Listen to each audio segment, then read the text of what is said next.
I'm Shwa, and you are listening to Light Up with Shwa, a weekly podcast to open our hearts and minds on a journey with me.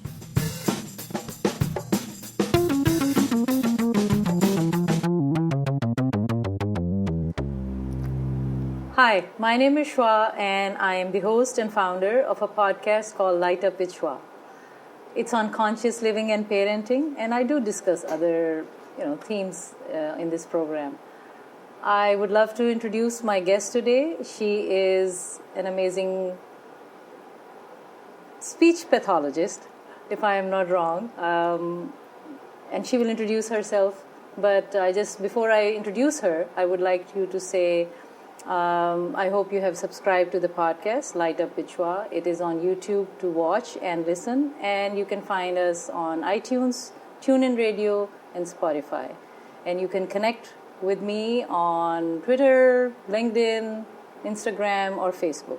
So without further ado, let's speak to Rachel. Rachel, hi. Hello. How are you? I'm fine, thank you. Thank you for coming in our studios here. Absolutely. And would you like to please introduce yourself and what do you do? Sure. My name is Rachel Aghara, and I am a speech and language therapist. I was right. Yeah, you got it right. My interest is in early language development and specifically bilingual language development or even multilingual language development.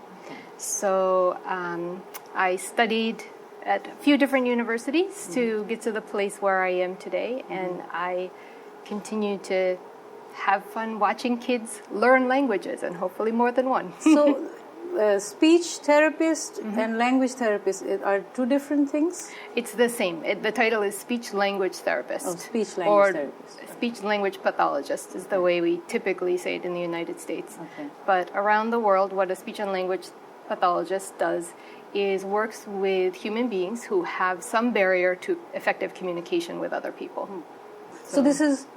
So how do you differentiate? It starts early, at younger age? So the work that I do primarily right now is in our birth to 3 population here in the United States. We call that early intervention or early childhood intervention. Okay. So you find that if they have any issues in speaking any language, or it's just, and then you get into, so I'm trying to understand what is multilingual or bilingual, or like that is what you do, like you are able to help people with different languages and not only in English. Is that what it means? Right. So in the United States, we definitely have speakers who use multiple languages. Our most recent census data shows about 350 different languages spoken in the United States. Okay. But I think we have the best grasp of what it looks like to learn English in the United States. So part of what my job is to help families and to help other practitioners understand what might be going on for a young learner if they're being exposed to more than one language at a time. What do their skills mean? Should that be happening, or should we be looking at ways to support their development? So were you, when you were younger, did you speak more? How many languages did you speak? I grew up speaking only English. Okay. I learned my first additional language when I was 18 years old. And which was? Spanish. Espanol, okay. Yeah, so Español. Espanol. I'm not fluent like a native speaker, but I use it daily for my work, and I enjoy using Spanish. Okay. And what other languages do you speak? So I'm also learning Gujarati, which is a language from my husband's family. And my Gujarati is not quite as good as my Spanish is, but I can manage in the home. I can figure out within our home and our friend circle most of what's going on. So can you say that I am happy to be here in Spanish? Sí, estoy muy feliz de estar aquí con usted. That was long. Okay, thank you. And can you say that in Gujarati? Something similar? Something similar. Yeah. I can probably say que aya majama che. Okay, what else? Majama che? Okay. So you have this huh. I do. I can understand more than I can express in Gujarati. So that's definitely. I put her on the spot. Level. She was not expecting that. That's okay. If you want to ask about cooking, I can help you quite a bit. Oh, okay. In the kitchen, I'm a little bit better, I think. Okay. Good. Thank you. Yeah. So what just made you choose this field? In my family, a lot of the people before me that I would think it's good to emulate chose to be in some sort of a helping field. And many of the women before me were teachers. And I just assumed, because I had an interest in it, that I would be someone who helped to educate other people. And so when I decided on the university that I wanted to go to, when I was a high school senior, I found my university and I enrolled in their education program. And just before classes started, I thought, my goodness, I think I don't want to be a teacher in a classroom with 20 students. I don't think that's right for me at the very last minute.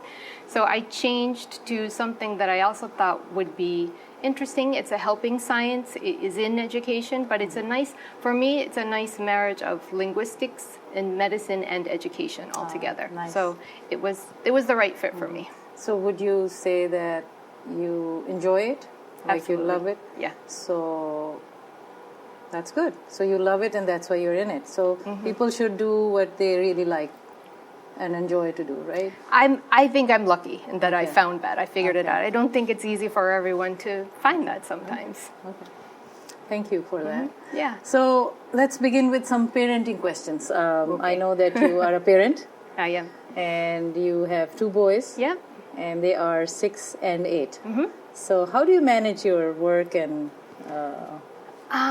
Probably like a lot of other people do. I'm not sure that I have it all figured out necessarily, but I try to... I feel like when children are young, they probably need a little bit more parenting and a little bit more support. So within our family, we've made those adjustments to make sure that there's someone available. I certainly grew up with having not only my parents, but my extended family available. So that's important for me in parenting, is to know that I'm available to them, but so is the rest of the family. Available means what?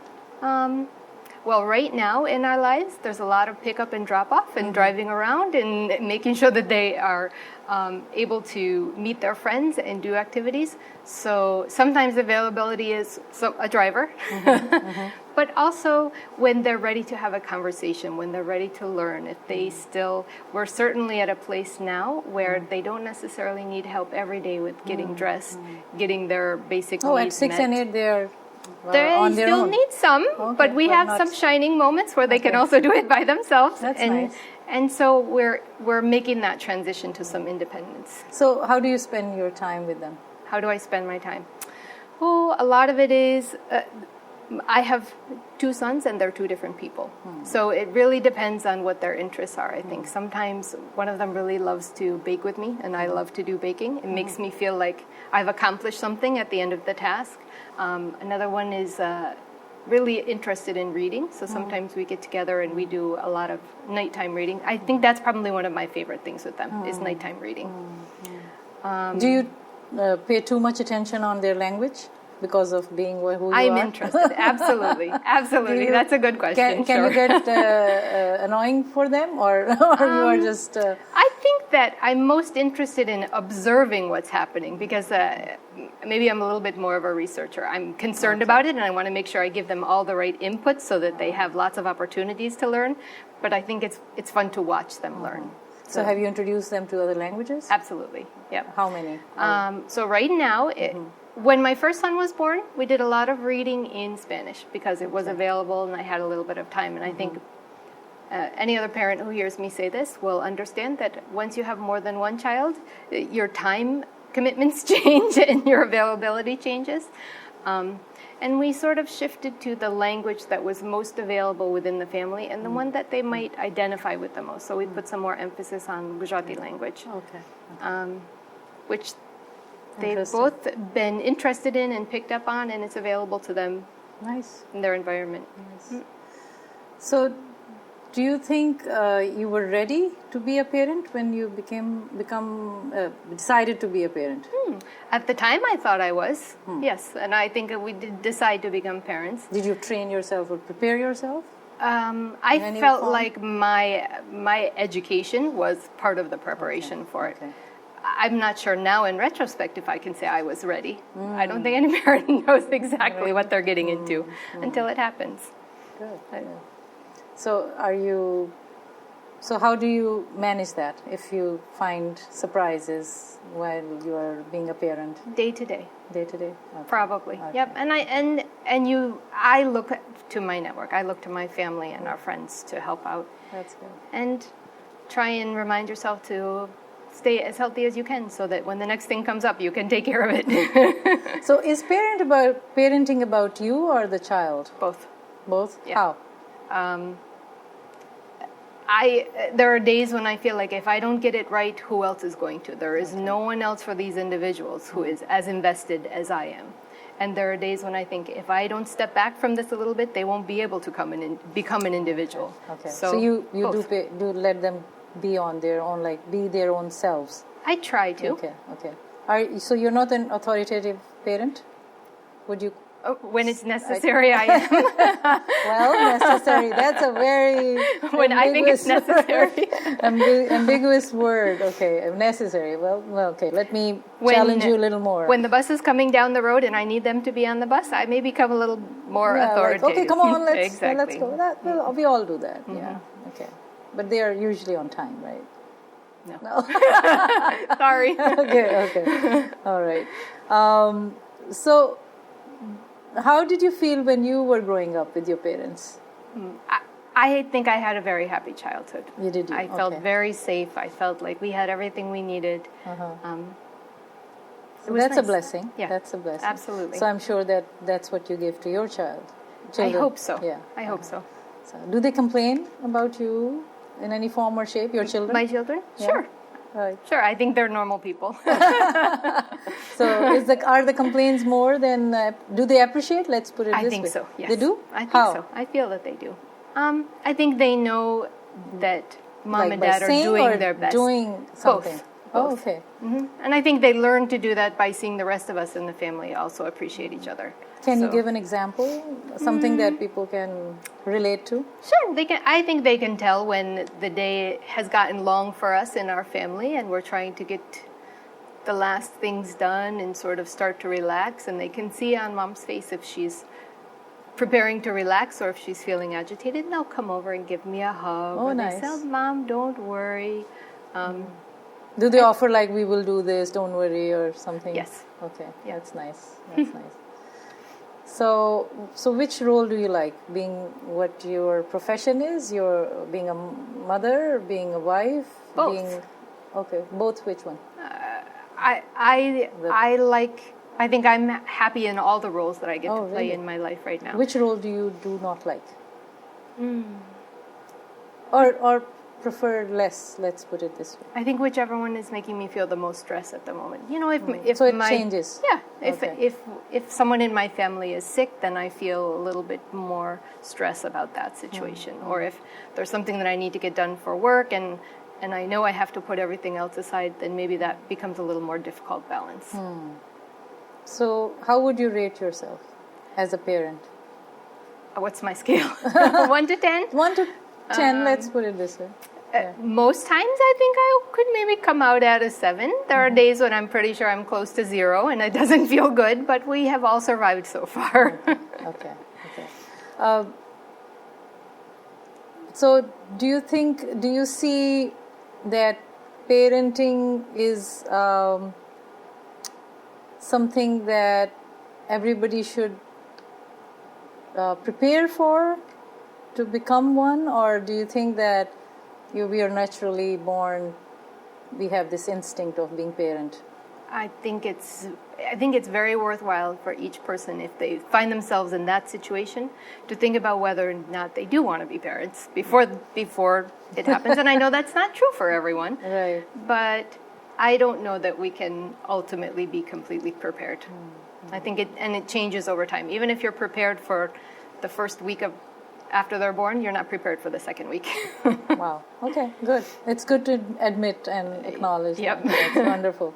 I guess makes it easier to not to be, so judgmental about ourselves, right?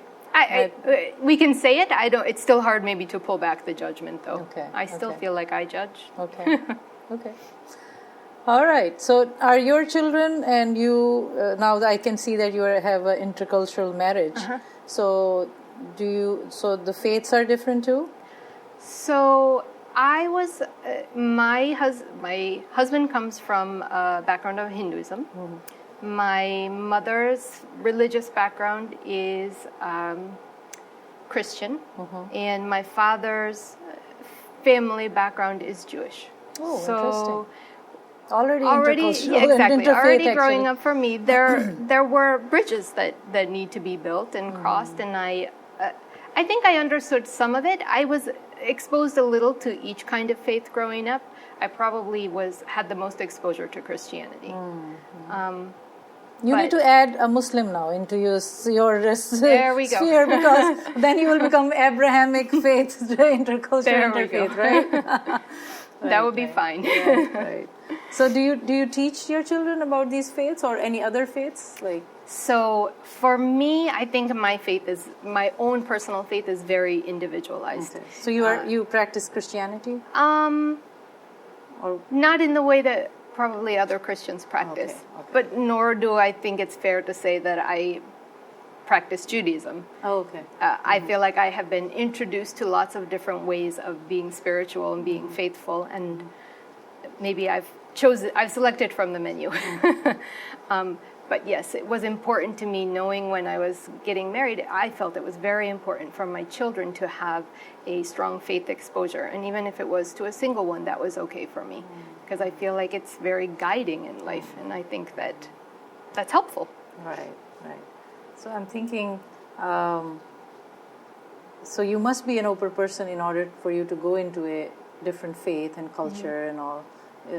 And you have been born and brought up in the United States. In the United States. And which type of Christian, like Catholic Christian or Episcopal? Which one? The one down the street. So my parents were married in a Baptist church. Okay. The one that I attended with my mother was a Methodist church. Okay. And I think that in general, what I took from my upbringing is that having a faith group around you is what's important. Okay. Is that extending your support beyond your family is what faith is about. That sounds good. So, are you familiar with any other faiths? So let's talk about first. What do you like about your practices in faith? What do you appreciate? I think the support. I think that for a lot of people in my family who do practice, it provides a stability and a support, knowing that a decision that you make is going to be supported by other people. The reasoning that you're doing it is also supported by other people. I think it's good for our human mental health to have that.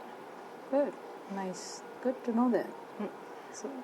So that way you are also able to deal with all kinds of intercultural, interfaith people without being too hesitant, I guess. I hope so, because what I see is even if the decision doesn't come to the same outcome as what I would make, or even if the reason behind it isn't the same, what I believe is that each person should be allowed to make that decision and have confidence in the choice they've made. Any misconceptions about Christianity, or do you want to talk about that way, or do you want to tell us, are you more like a Buddhist, or it's a combination, but is it Christianity? I'm not sure that it's fair for me to say that I practice Christianity the way that many Christians would call themselves Christians. I was confirmed in the church, so that many times faiths have sort of an acceptance ceremony or something that you go through. But my practice is very individualized. I think it really is very much sort of a larger idea that people are meant to be here to help each other. And I feel like I'm here to be part of that, to be part of the group and to help people. So, but Christianity believes in God, right? And Hinduism believes in God too, but then in a form of God, Yeah. right? Yeah. So that is different than Christianity and Judaism. Judaism is one God, just like Muslims. So how do you incorporate all that? Do you incorporate Hinduism in your practice? I think maybe my mind is perhaps a little bit more scientific. I believe in the idea that there is something outside of me that I don't get to have control of, and I don't necessarily feel like I need to control that. Okay. So it takes a little pressure off me in my life sometimes, and I think that's what faith does for you. I like the stories of Christianity. I like the stories of Hinduism that I've learned, and those are probably the two faiths that I know the most about at this point in my life. They're not that far away from each other. So in getting married and learning about Hinduism, I learned that there's really sort of an idea of a trinity to God. It comes in multiple forms, and there are three primary parts. And in Christianity, we very much talk about God as a trinity. So I think that for me, it's been exciting to learn more and to see more similarities than differences necessarily. So this is keeping... Yeah, go ahead, please.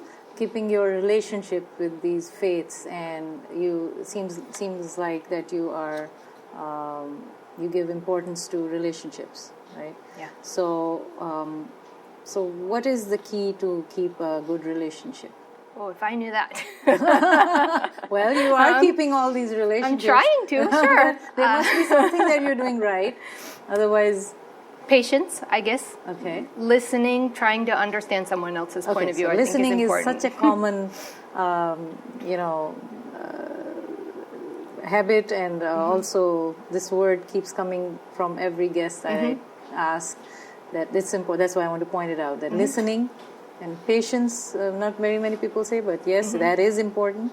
So patience, listening, and what else?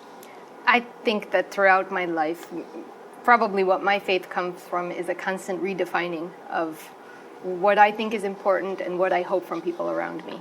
So for me, it's important to talk to people to find out what they need, and hopefully I'm integrating that into what I think and the way I act next time I meet someone. Nice. Good. She's prepared. Yeah. Are you afraid of anything? Heights. I'm not very tall, and I think there's a reason for that. Okay. Am I afraid That's a of good way to put it.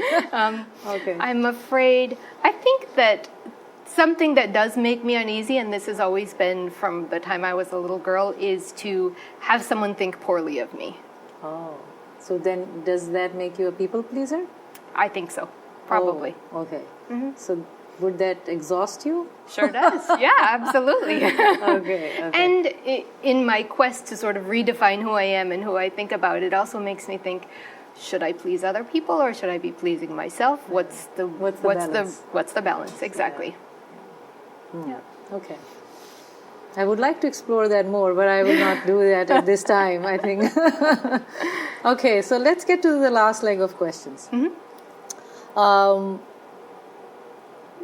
What is wealth in your experience? Oh. It's not related to money. Okay.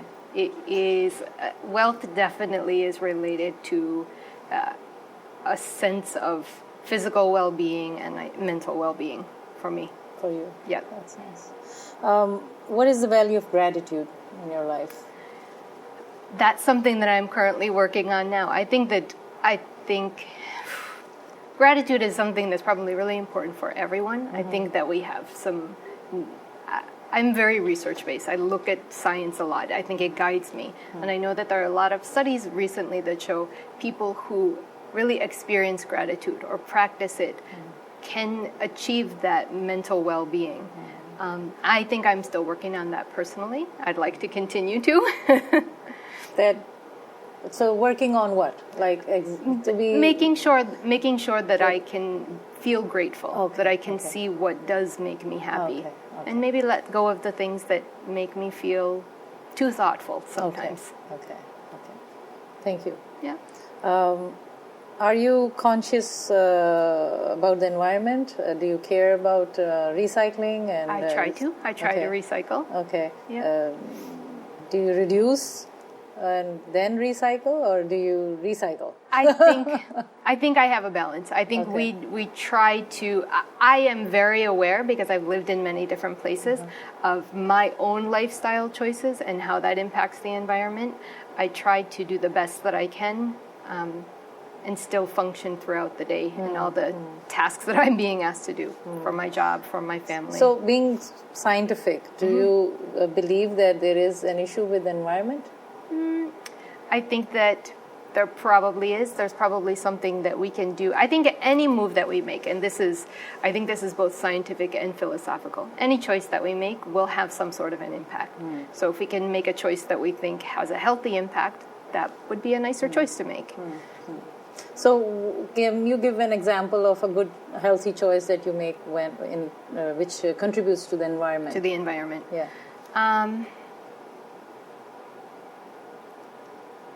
I try very hard to make sure within our home that we're using our food resources the best that we can. I think that I spend a little bit more time thinking about that, because I know that physical nutrition that goes into our bodies is going to be important for everyone in our family. But also, if I can manage the food resources well, then I'm not overusing something that someone else could use. Okay. So we try a little bit of composting. I'm dabbling in that. Okay. We try. That's good. That's good. What is the purpose of your life? Well, I am not 100% sure, and I think it probably has changed over time for me. Okay. I think in general, it's to be part of what's going on around me and to make the best contributions that I can. Okay. So now that I realize that you're more scientific, do you believe in afterlife? I believe. Yeah, in some ways, but maybe not in the same vocabulary, in the same way that other people may believe about it. I believe that there is a continuation of our energy, of our thoughts, of our feelings. I think that I still have memories of people who are not here, and I believe that's an important continuation of the people who are not here now.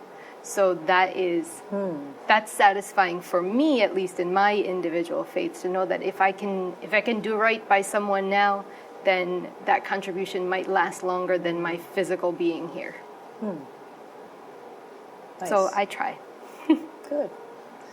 Any message of hope that you would like to give? Oh, I'm not sure. What would you say to your children?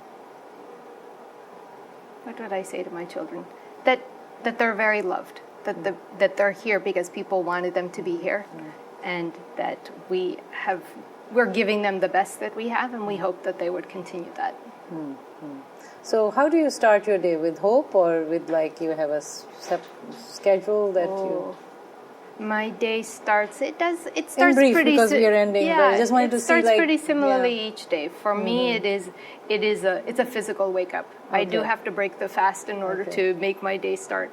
But I do think that I am each morning when I wake up, I'm thinking about the steps for the rest of the day. Okay. All right. So my last question. Yeah. What lights you up? What lights me up? Oh, what do I like? Whenever I think of dancing, I feel pretty happy. Oh. I don't get to do it necessarily a lot, but it makes me think of fun from my childhood. It makes me think of meeting my husband. It makes me think of times that I get to spend with my kids. I enjoy that. So do you dance regularly or no? Not as much as you said. Yeah. When we turn on the radio, I just enjoy it. Any specific dance? All of the above. I like to move. Okay. Thank you so much. Thank you. Thank you. Yeah. Thank you for being here.